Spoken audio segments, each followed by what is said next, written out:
एक जगह एक एरोप्लेन में बहुत रुई उतरा, लगभग रखिए कि 50-60 कुंटल रुई जहाज से उतरा। बगल में एक धुनिया का घर था। एक आदमी गया, कहा है धुनिया जी तुम्हारे नाम से कागज आया है, 50 कुंटल रुइया उतरा है, तुम्ही को ढूंढना पड़ेगा। दुनिया को वहीं से पेट जड़ना शुरू हो गया, डर के मारे। कहा 50 कुंटल रुइया है, अरे हम ही को ढूंढना पड़ेगा, इतना रुइया ढूंढते ढूंढते हम मर जाएंगे। दुनिया जी को पेट झड़ना शुरू हो गया, पेट झड़ी हो गया। अब कितनों दवाई दे, पेट झड़ी के चलते बुखार हो गया। कितनों दवाई दे, कोनो डॉक्टर पूर्णिया पटना दिखा दिया, इलाजे नहीं हुए। अब उसको एक बात दिमाग में था कि 50 कुंटल रुइया उतरा है, अकेले कैसे ढूंढेंगे उसको। यही चलते उसको मानसिक टेंशन था, उस ठीक ही नहीं हो रहा था, पेट जल रहा था, बुखार हो गया। कोई डॉक्टर इलाज नहीं कर पाया। एक महात्मा जी रास्ते से जा रहे थे और महात्मा जी वो धुनिया को देखते हैं। महात्मा जी कहते हैं धुनिया जी आप तो बहुत मस्त थे, शरीर का मोटा तगड़ा थे, आपका रौनक चमक तो बढ़िया था, लेकिन आप तो हड्डी, आपका मांस कहाँ चला गया, आप तो हड्डी लेखा देता है केवल। उसने कहा मैं बहुत बीमार हूँ 2 महीना से। कहा कैसे बीमार है, क्या होता है? कहा पेट झड़ता है और बुखार होता है। कहा कब से शुरू है? कहा 2 महीना से। तब एक आदमी ने कहा कि बाबा ये दुनिया के नाम पर 50 कुंटल रुइया गिरा है भारत सरकार का, इन्हीं को ढूंढना है। किसी ने कह दिया उसी दिन से ये बीमार है। महात्मा जी समझ गया कि इसका मानसिक परेशानी है। महात्मा जी दिमाग का तेज था, महात्मा जी पारखी था। महात्मा जी कहते हैं दुनिया जी आपका इलाज हम कर देते हैं बिना टेबलेट का, दवाई का, लेकिन आज आसन आप मेरा आप ही के यहाँ रहेगा। कहा ठीक है रहेगा। सेवा किया भर दिन भर रात। महात्मा जी गदगद हो गए, दुनिया जी का पूरे परिवार का लोग सेवा किया कि कम से कम हमारा घर के मुख्य गार्जियन को तो ठीक कर देगा बाबा महाराज। बाबा महाराज कहते हैं कमंडल में पानी लीजिए। जब सुबह हुआ कहा चलिए आप हमारे साथ लेटरिंग करने के लिए, मैदान करने के लिए। महात्मा जी एक कांटी लिया था झोला में, अपने पास जेब में कांटी ले लिया। महात्मा जी कहते हैं चलिए आप लेटरिंग कीजिए, हम भी लेटरिंग करते हैं। उसको पटवा खेत में बैठा दिया या अपने बगल में चला गया। महात्मा जी भी लेटरिंग करके खड़ा है, वो आदमी लेटरिंग करके आ रहा था। महात्मा जी ने कहा कि दुनिया जी आप थोड़ा आगे बढ़िए, मैं आ रहा हूं। महात्मा जी किया पैखाना में जाकर के दूरे से कांटी फेंक दिया। किसके पैखाना में? दुनिया के पैखाना में। कांटी धस गया जाकर के। तब दुनिया जी को कहते हैं दुनिया जी इधर आइए, इधर आइए। कहा क्या? कहा आप जो आज पैखाना किए हैं उसमें जानते हैं क्या निकला है? कहा क्या निकला है? कहा कांटी निकला है। आपके पेट में कांटी था, वही कांटी के चलते आपको पेट झड़ी हो रहा था और बुखार हो रहा था। कहा कहाँ है कांटी, दिखाइए तो। कहा चलिए न दिखाते हैं। गया तो कांटी देखा, धसा हुआ था। कहा यही कांटी के चलते आपको फीवर था और पेट झड़ी था। उसको विश्वास हो गया कि हमारा पेट में कांटी था, कांटी निकल गया, अब हम ठीक हो गए। उस दिन से बेचारा वो ठीक हो गए। देख लीजिए तो शब्दे मारा गिर पड़ा, शब्द ही छोड़ा राज। जिन जिन शब्द विवेक किया तिनका सिरगो काज। एक शब्द का प्रयोग किया महात्मा जी दुनिया के साथ कि आपके पैखाना में कांटी है तो दुनिया का बीमारी ठीक हो गया। शब्द का प्रयोग किया ना, बोलिए। एक शब्द का प्रयोग गांव के वह आदमी किया था जो कहा था 50 कुंटल रुइया उतरा है, उस दिन से दुनिया बीमार पड़ गया था। वो भी शब्दे बोला था, एक शब्द बोला तो दुनिया जी बीमार था। अब महात्मा जी एक शब्द का प्रयोग किया तो बीमारी ठीक कर दिया। शब्दे में सब कुछ छिपा हुआ है, बोली में सब कुछ छिपा हुआ है, वाणी में सब कुछ छिपा हुआ है। इसलिए वाणी को बहुत सोच समझ करके प्रयोग करना चाहिए। शिक्षा लीजिए, सोनार के दुकान में आप जाते हैं, सोनरा सोनरा भाई देखिएगा कितना नाप जो होता है उसका, एक कौन न बेसी होगा न कम होगा, होता है। इतना बढ़िया जोड़ते हैं सोना को, इतना बढ़िया नाप करते हैं भाइयों। उसी प्रकार आपकी बोली है, आप ये करती कम गलत न बोले, ये करती बेसी गलत न बोले, आप गलत बोलबे न करें, और जब भी बोले तो सुकृत बोले। मैंने कहा सुकृत वचन माने नहीं, कल्याणकारी वचन को लोग नहीं मानते हैं, सुकृत वचन माने नहीं, आपन करे विचार, स्वयं विचार भी नहीं करते हैं। अब कहीं कबीर पुकारी के सपने हो गया संसार, ये संसार सपने की तरफ बह रहा है। कोई दरिद्र आदमी सपना में देखता है कि मैं तो धनवान हो गया हूं, मैं तो जहाज पर उड़ रहा हूं। देखता है कोई गरीब आदमी देख रहा है सपना में, मुझे चरचक्का गाड़ी है, मुझको सुंदर नारी है? मुझे प्लॉट का प्लॉट जमीन है, वो सपना में देख रहा है। और जब नींद टूटती है तो देखता है हम टोटल का खटिया पर है, ये तकियो नसीब नहीं है। देखिए सही बात है। तब बेचारा पछताता है, ओहो सपना में जेतर वह ठीक रहे, बेकार नींद टूट गए, वो तो बड़ी मजा आवे है। ये संसार के लोग सपना हमेशा देखते हैं। क्या सपना देखते हैं कि चलो भाई आज सुख नहीं है, बेटा बेटी जवान होगा तो सुख होगा, और देखिए जंजाल उसका बढ़ रहा है। तब सोचता है कि पोता पोती होगा तो सुख होगा, जब पोतो पोती होगा तो सुख नहीं होगा। तब सोचता है कि नाती नतनी हो जाएगा तो सुख होगा, फिर जंजाल बढ़िए रहा है, नातियों नतनी हो गया तो सुख नहीं मिला। तब क्या मिला? शरीर कमजोर हो गया, शरीर वृद्ध हो गया, शरीर में रोग पकड़ लिया। जब शरीर में रोग पकड़ लिया तब रोग का इलाज करेगा कि पोता का सुख लेगा, कि नाती का सुख लेगा, कि बेटा का सुख लेगा। बोलिए, इसलिए कहने का भाव है, कबीर साहब जी कहते हैं सुकृत वचन माने नहीं। अच्छा वचन को लोग नहीं मानता, सुकृत वचन माने नहीं, आपन करे विचार, स्वयं विचार नहीं करते हैं। कहीं कबीर पुकारी के, कबीर साहब कहते हैं कि मैं पुकार करके कहता हूं सपने हो गया संसार। ये संसार के लोग सपने की तरह जा रहे हैं। बैठिए, सपने की तरह जा रहे हैं। बैठिए, तो स्वप्नवत संसार है, स्वप्नवत की तरह जीवन नहीं जीना चाहिए। आप हकीकत में आइए कि मैं शुद्ध चेतन आत्मा हूं, अजर हूं, अमर हूं, अखंड हूं, अविनाशी हूं। बार बार शरीर को धारण करता हूं, बार बार शरीर का त्याग करता हूं, मरता हूं, दुख भोगता हूं। मैं बता देता हूं कल्याण किसको कहते हैं, मुक्ति किसको कहते हैं, मोक्ष किसको कहते हैं। मानव जीवन पाने का लक्ष्य है। ये सुंदर शरीर मिला है मनुष्य का, इसको क्या कहते हैं? बड़े भाग्य मनुष्य तन पावा, बड़े भाग्य से मनुष्य तन मिलता है। रामायण करा, अरे हिंदू का मुख्य ग्रंथ है ना रामायण। रामायण क्या कर रहा है? बड़े भाग मनुष्य तन पावा, यानी बड़े भाग से मनुष्य तन प्राप्त होता है। तब हम लोग क्या करते हैं? इस तन को बर्बाद करते हैं। कर रहे हैं कि नहीं? समय को बर्बाद कर रहे हैं।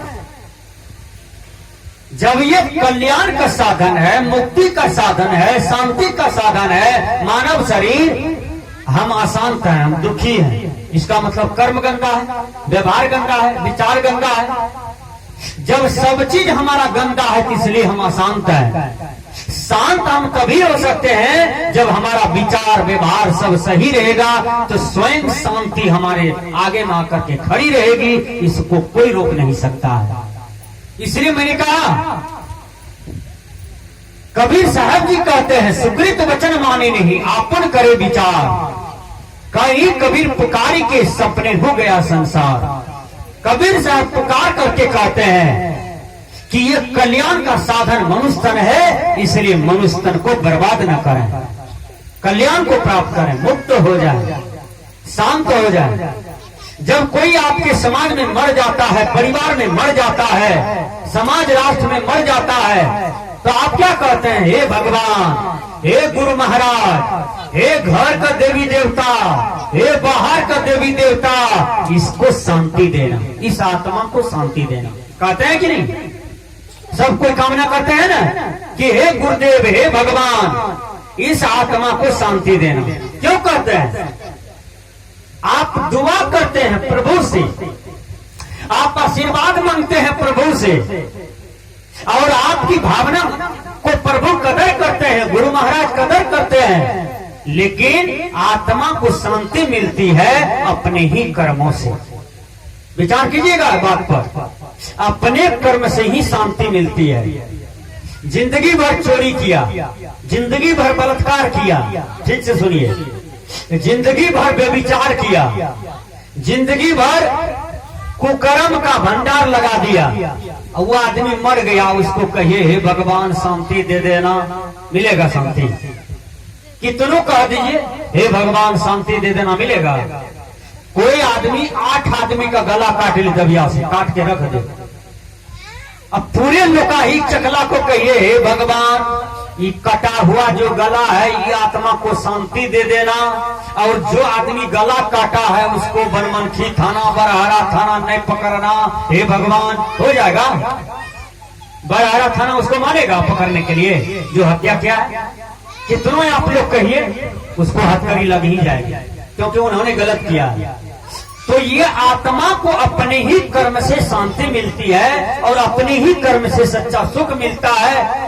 यदि कर्म अच्छा है तो उसके सामने में सब चीज चला आता है अपने आप। और यदि कर्म बिगड़ा हुआ है, कितनों दुआ मांगे फिर उसको शांति सुख नहीं मिल सकता है। इसलिए कर्म को सुधारने की जरूरत है, कर्म को बिगाड़ने की जरूरत नहीं है, कर्म को बनाने की जरूरत है।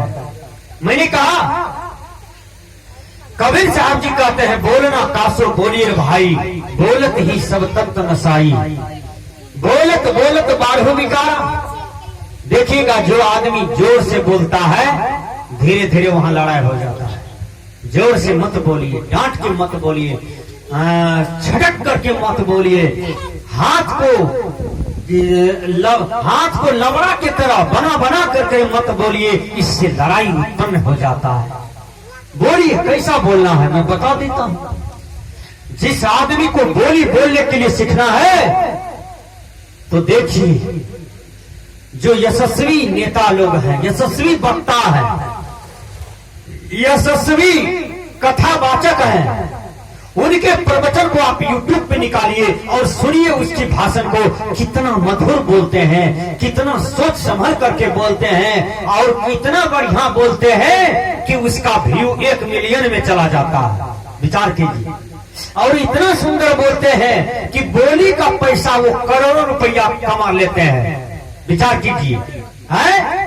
फेसबुक में इतना उसका प्रसिद्ध हो गया, यूट्यूब में इतना उसका विचार प्रसिद्ध हो गया कि लोग उनसे अभिप्राय लेते हैं कि ये आदमी कितना सुंदर बोला है, ये आदमी कितना सुंदर गाया है, कितना मधुर आवाज दिया है, कि पूरे दुनिया के लोग इसका आवाज सुनने के लिए तैयार है। देखिए, इसलिए भाइयों, बोलने के लिए सीखिए। हर आदमी जिसकी बोली में कमजोरी है, धीरे धीरे अपनी बोली को बनाइए, अपनी वाणी को बनाइए, और इतना सुंदर से मेहनत कीजिए, आपकी वाणी में सुधार हो जाए।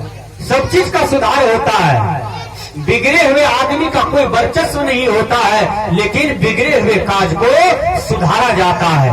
इसलिए गुरुवर कहते हैं, बोलना कासो बोलिए भाई, बोलत ही सब तत्व नसाई, बोलत बोलत बारहो विकारा। कहते हैं कि ज्यादा बोलने से विकार युक्त बात भी निकल जाता है। बोलत बोलत बारहो विकारा, सो बोलिए जो पड़े विचारा। कबीर साहब जी कहते हैं कि इतना सोच संभल करके बोलो, नाप तोड़ करके बोलो कि व्यक्ति को समझ में आ जाए और उस व्यक्ति को कल्याण भी हो जाए। देखिए, कबीर साहब जी कहते हैं, बोलत बोलत बारहो विकारा, सो बोलिए जो पड़े विचारा। पंडित सो बोलिए हितकारी। पंडित मतलब, कोई आदमी जानते हैं पंडित मतलब क्या होता है? पंडित मतलब ज्ञानी होता है। क्या होता है? याद रहेगा नाम से। पंडित मतलब ज्ञानी होता है। वो पंडित जी नहीं जिसका टिक बड़ा है, वो पंडित जी नहीं जो गोरा है, वो पंडित जी नहीं जो वेद केवल पढ़ता है, जाप करता है। वो पंडित की बात कबीर साहब नहीं करते हैं जो जात वाला पंडित होता है। उस पंडित की बात कबीर साहब ही नहीं करते हैं जो अपने आप को कहते हैं कि मैं सबसे बड़े जाति का लोग हूँ। अब तुम लोग कीड़ा मच्छर हो, तुम लोग शूद्र हो, बैकवर्ड हो, हमारे पैर के तले तलवा चाटने वाले हो। याद रखिएगा, कबीर साहब ने कहा मानव तू सबसे महान, अब मानव तू सबसे समान। तुम समान हो, ब्राह्मण है, क्षत्रिय है, वैश्य है, शूद्र है, सब समान है। सबको सब चीज करने का हक है, सबको भक्ति करने का अधिकार है, सबको शिक्षा प्राप्त करने का अधिकार है, सबको दीक्षा प्राप्त करने का अधिकार है, सबको राष्ट्रपति, प्रधानमंत्री, मुखिया, सरपंच, MP, MLA बनने का अधिकार है। DM, SP, collector, IG, DIG, master, doctor बनने का अधिकार है। सबका समान अधिकार है प्रकृति में। ये कबीर साहब ने बताया, ये कबीर साहब ने लिखाया। इसलिए कबीर साहब जी को समता मूलक संत भी कहते हैं, समतावादी संत कहते हैं, समाज सुधारवादी संत कहते हैं। बंदे छोड़ कबीर साहब जी को। मैंने कहा मिले ही कबीर साहब जी कहते हैं पंडित सो बोलिए हितकारी, मूर्ख सो रहिए झकमारी। मूर्ख आदमी झक मारते हैं, ठीक से सुनिए, मूर्ख का संगति न करें। मूर्ख किसको कहते हैं पहले विचार कर लीजिए। पढ़ा लिखा लोग भी मूर्ख होता है। कैसे? MA BA किया है, PhD किया है, गांव में लोग जानते हैं कि ये सबसे ज्यादा पढ़े लिखे लोग हैं, लेकिन सिगरेट पीता है, मूर्ख है ना।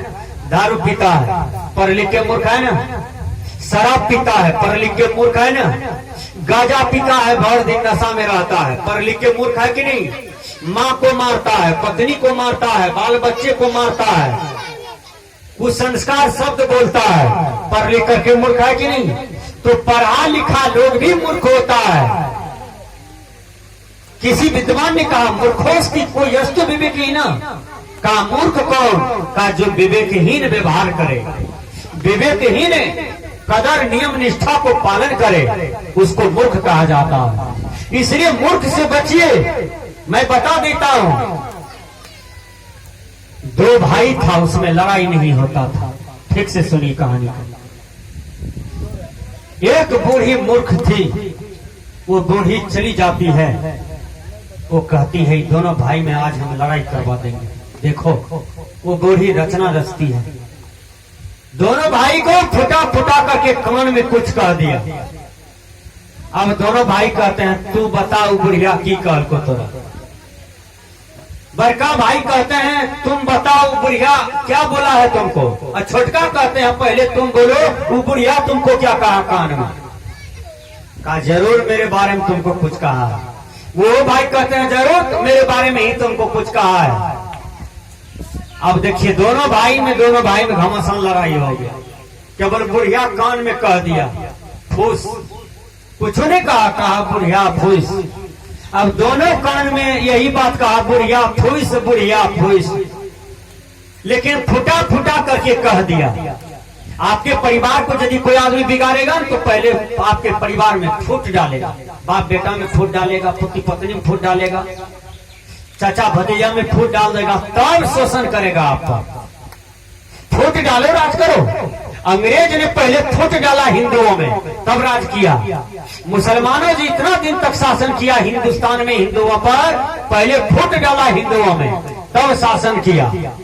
इसलिए फूट डालने वाला व्यक्ति को डंडा दिखाइए कि तुम हमारे दरवाजे से हलाल गिरो, तो मेरा प्रेम को छीन सकता है, मेरा प्यार को छीन सकता है। इंग्लिश के विद्वान ने कहा यूनियन इज स्ट्रांग, एकता में बल है। पूरे परिवार एकता बना करके रहे, प्रेम में रहे, प्रेम का जीवन स्वर्ग का जीवन होता है। तो मैंने कहा कि हम इतना मूर्ख न रहे कि लोग हमको खत्म कर दे फुटा फुटा करके। कबीर साहब जी कहते हैं पंडित सो बोलिए हितकारी, मूर्ख सो रहिए झकमारी।